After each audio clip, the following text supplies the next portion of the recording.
हमारे खुदावन यस्सु की अंजील मुकद्दस मत्ती के मुताबिक उसका 11वां बाब 11 से 15 आयत तक। उस वक्त यीशु ने हजूम से कहा, मैं तुमसे सच कहता हूँ कि जो औरतों से पैदा हुए हैं उनमें से यूहन्ना इस्तबागी से बड़ा कोई ज़ाहिर नहीं हुआ, लेकिन जो आसमान की बादशाही में छोटा है वो उससे बड़ा है। यूहन्ना इस्तबागी के दिनों से इस वक्त तक आसमान की बादशाही पर जोर किया जा रहा है और जोर आवर उसे छीन लेते हैं, क्योंकि तमाम सहायफ़े अंबिया और तौरात ने यूहन्ना तक ये नबूवत की।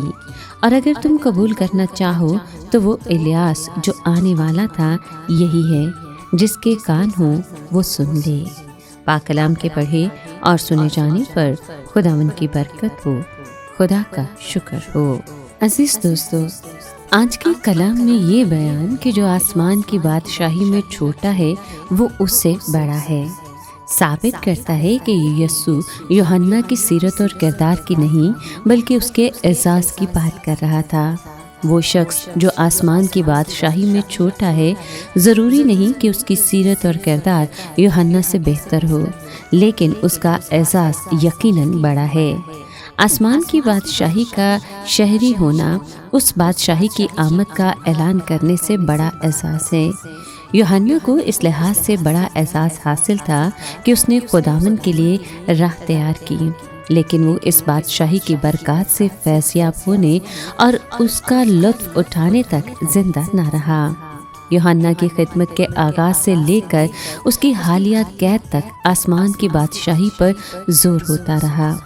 फरीसी और फ़की पूरी शिद्दत से उसकी मुखालफत करते रहे थे। बादशाह हेरोदेस ने भी उस बादशाही के नकीब को कैद करके इस बादशाही को नुकसान पहुंचाने में अपना हिस्सा अदा कर दिया था।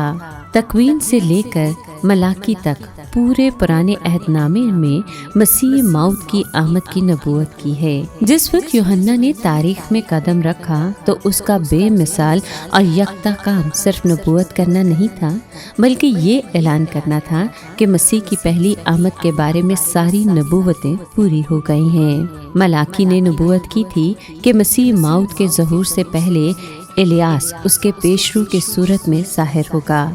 अगर लोग यीशु को मसीह मौत कबूल करने पर आमादा होते तो यूहन्ना इलियास के किरदार पर पूरा उतरता।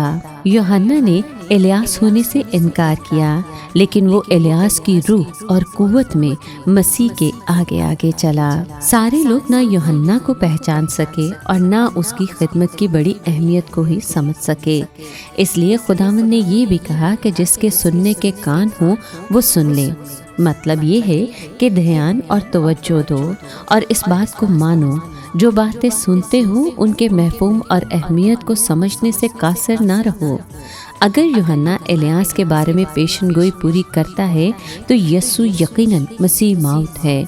इन अल्फाज से यीशु ने तस्दीक की कि यूहन्ना एलची है और दोबारा ताकीदी तौर पर कहा कि मैं ही खुदावंद का मसीह हूँ।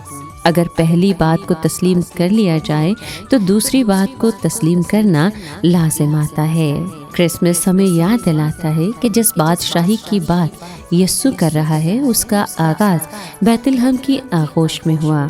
चरनी में लेटा हुआ निजात दहिंदा इस बात का ऐलान करता है कि खुदा की बादशाही अब दूर नहीं रही, वो हमारे दरमियान आ गई है। यूहन्ना ने जिस रोशनी की गवाही दी वो रोशनी क्रिसमस की रात पूरी शान से चमकी।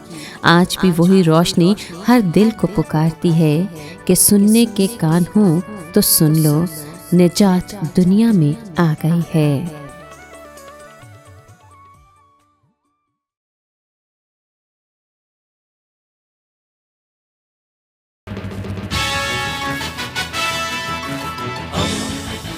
दोस्ती का पैगंबर रेडियो वेरितास एशिया।